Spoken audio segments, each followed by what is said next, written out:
What's going on, guys, and welcome back to another video.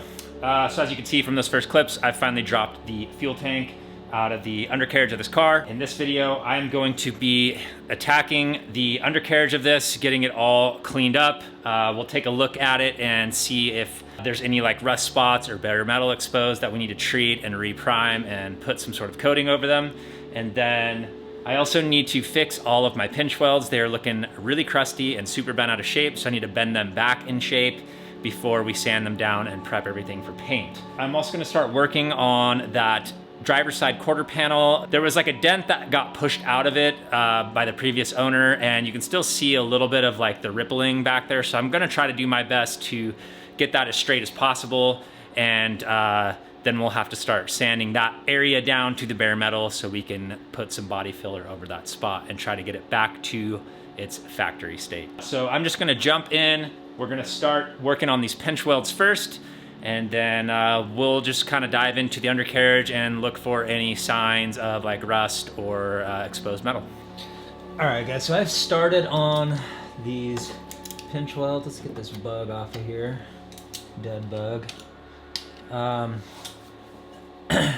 I'm just using these big vice grips and just clamping it like this, and then just straightening them out as best as I can. And it's super tedious because I gotta go all the way along here and do all these spots.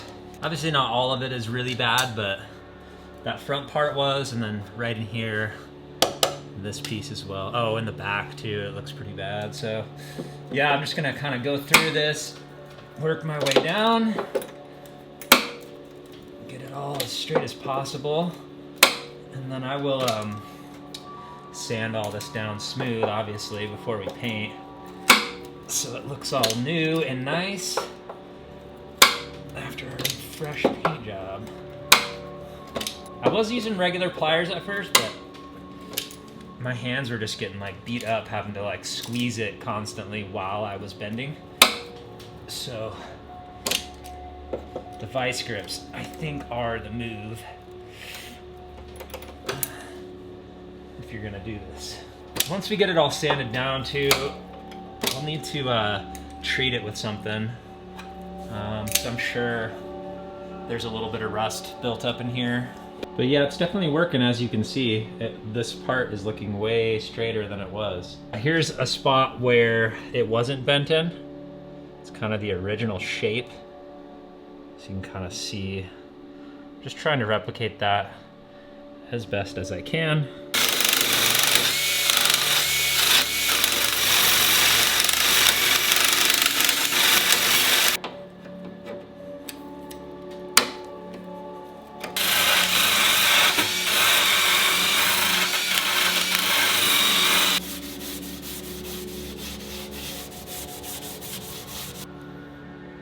So here's where they're at now.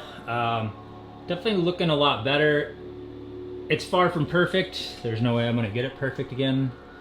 And you know, I have some spots like this where I don't know what happened there, but I need to kind of file that down or something just to make it flatter. But it looks pretty good. I mean, considering how rough they looked before, you know, it ain't too bad. I'll take it.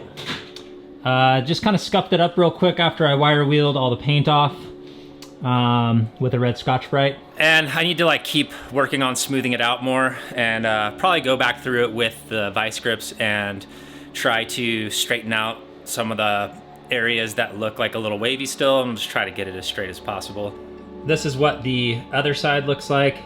Definitely very bent in right here. So we'll need to pull that back out. Pretty bent right in there. And then as we go down, it gets a little bit better through the center here, which is nice. And then also the rear on this one is pretty bad. So we got some straightening to do over here as well. All right, so I'm taking a quick break from our pinch weld work over here, but as you can see, I have gotten pretty far on it. I hit it with the angle grinder just to kind of smooth it out because it was very wavy. I mean, it still is, but it's a definite improvement from what it was. I want to get these engine case halves over to the machine shop to at least get them hot tanked, so I have them all cleaned up. And what I'm trying to do right now is figure out if it's smart to have it decked again. So what I have here, this is a machinist straight edge. I just got this on Amazon.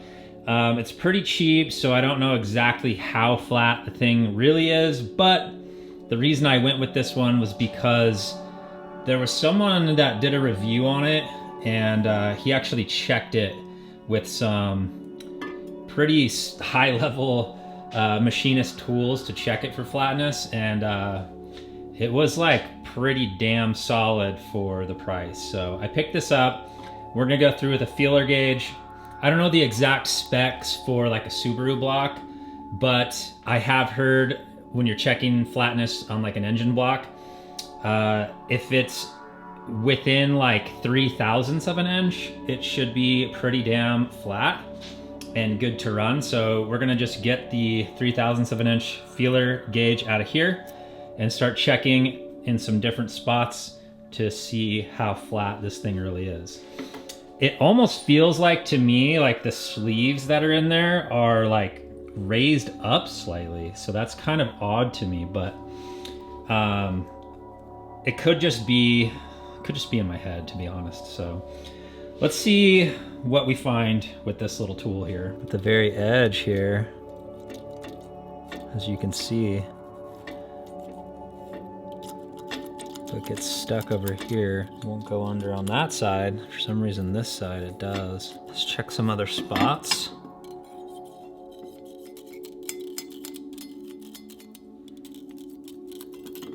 You know, I'll definitely ask the shop that I'm taking this to. It's a local shop to me. Ask him to check it as well and see what he thinks. I'm sure his machinist straight edge is probably, see, like it wants to go in right there. Look at that. That's going all the way through. Am I something like on here? Let's try it again.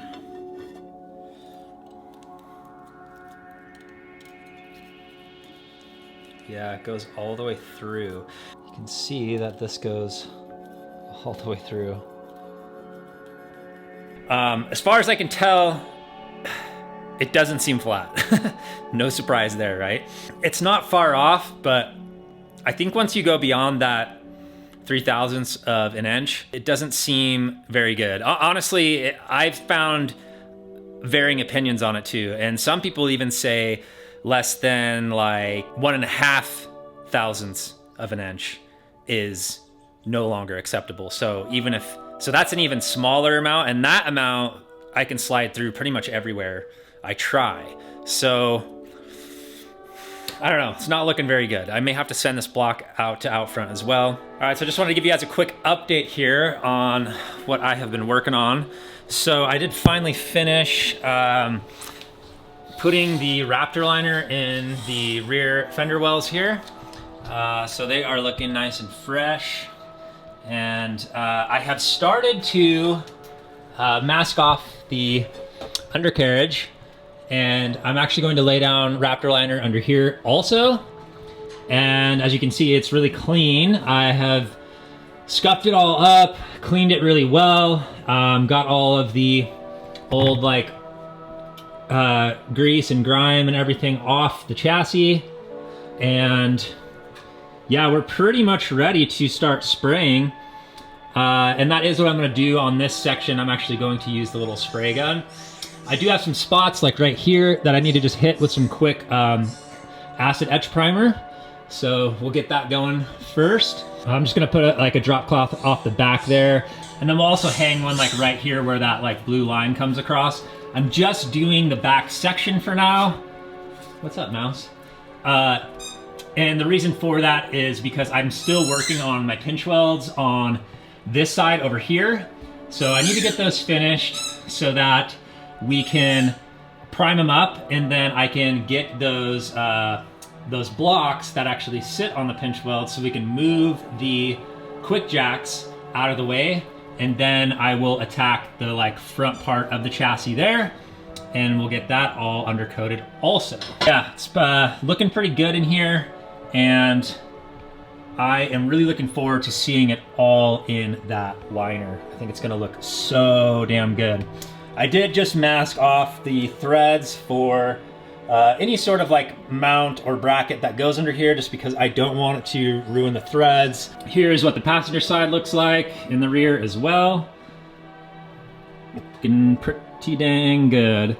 I did have to bend out these fenders right here because they had been rolled, and I wanted to make sure that the coating could get behind it, but that wasn't too bad. And then we'll get these like straightened out a little bit better before we start working on paint. And you guys may remember me pointing out that this car had been hit back here, and so there was like this dent that had been pushed out, although not very well. And so I worked on it a little bit more and got it a little bit better. It still needs some fine tuning, but I think we're good to just move on to like the initial sanding for paint prep. This is kind of funny, like I'm sure it looks really ugly to you, but this whole piece was kind of like bent in, and you know, this area in here doesn't look perfect, and it doesn't necessarily look as flat as the other side, and that's because this all got pushed in. So I spent a lot of time like banging all of this out, getting it to sit a little bit more flat, and I actually ended up welding the seam right here back together because it's like 2 layers of metal. So that was like actually kind of cool because it's the first time I ever welded anything, but I covered it up with primer so you can't make fun of my welds because they looked like trash, but it's gonna do the job, and it's gonna keep rust from forming in there. And yeah, I'm pretty happy with it. The bumper will cover that, so I'm not really stressed about it. But yeah, I got that like fixed up as best I could. This was like super just smashed in. It was actually like popped out, and there's like a big crease in it. So I had to do some weird stuff to figure out how to like get it back in and get it to sit flat. But it did work out, and I think it's gonna be fine. I don't think you'll notice anything once it's all put back together. So pretty happy about that. Let me get some drop cloths hung, and then we'll mix up some Raptor liner and we'll start spraying. All right, so I got our gun all set up here. Grab some of our liner out. Still have 2 more whole bottles of this stuff. So I'm hoping I can get the entire chassis coated with just this one kit. There.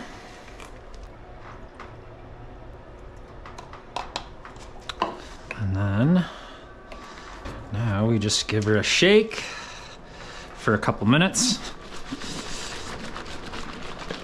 Let's spray some Raptor liner.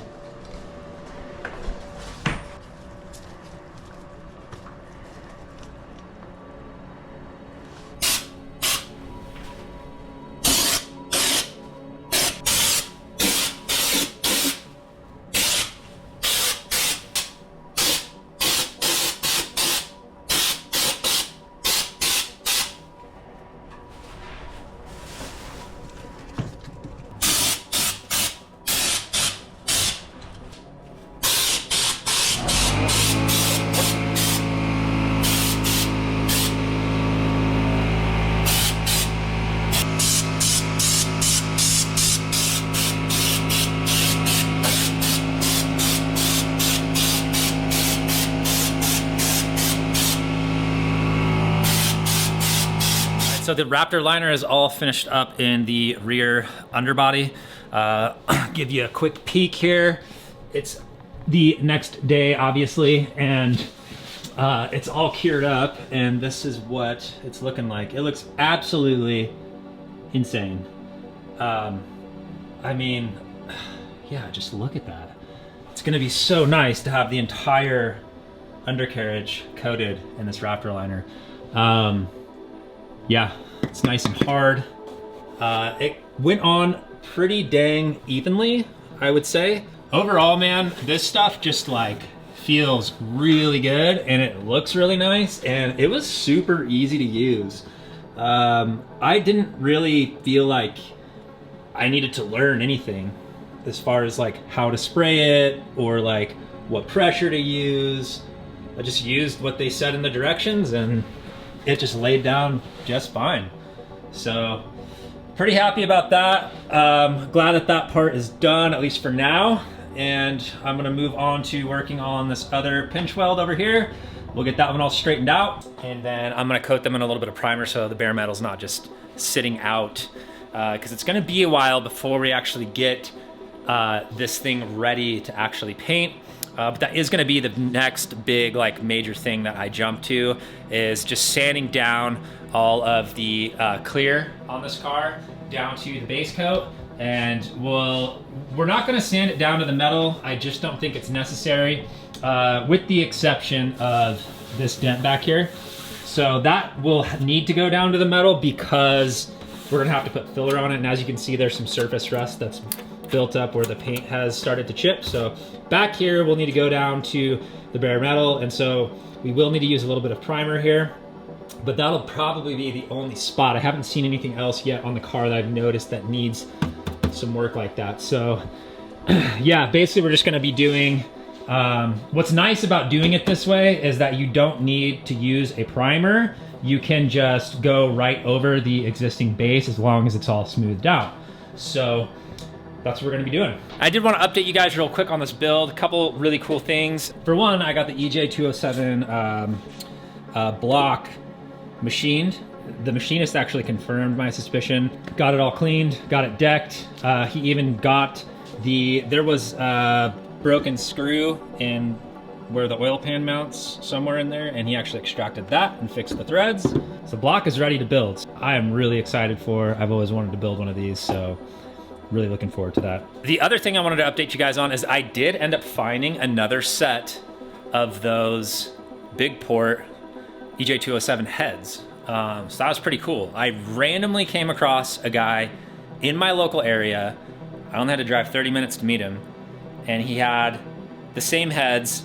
They were a newer set than the ones that I had, but still from the same generation, STI. And I picked those up for pretty damn cheap considering what they are. And I ended up shipping those down to Out Front as well. And the guys there are basically going to take the aftermarket valves and springs out of the castings I had sent him that were all messed up. And they're going to put those in the new castings I sent him because the new castings are mint. And he's gonna get them all cleaned up for me. And he'll make sure to do a valve job and make sure that they are vacuum tested and they are good to go. So as soon as those get back, which should be by the beginning of next week, we will have basically brand new EJ207 big port heads for this thing. And so that is gonna be really freaking cool. But yeah, that's all I got for this video, guys. I know it's not the longest video or the most interesting, but you know, this work has got to get done, and I'm not going to cut corners, and I want to do it right. So some of these videos are going to be more interesting than others, and some of them I'll be able to pump out more frequently. These last couple, it's been taking me a while to get everything prepped to do this whole undercoating stuff and getting these pinch welds straightened out and looking new again is just a long, tedious process. So I apologize if the videos aren't, delivering like they were, but I assure you, if you just bear with me, we will definitely be getting to a lot more very interesting, very cool stuff to see on this build. So with that said, I appreciate you guys watching, and please hit that like button. Think about subscribing if you haven't. There's much more to see. And yeah, once again, thanks for watching, and until next time, peace everybody.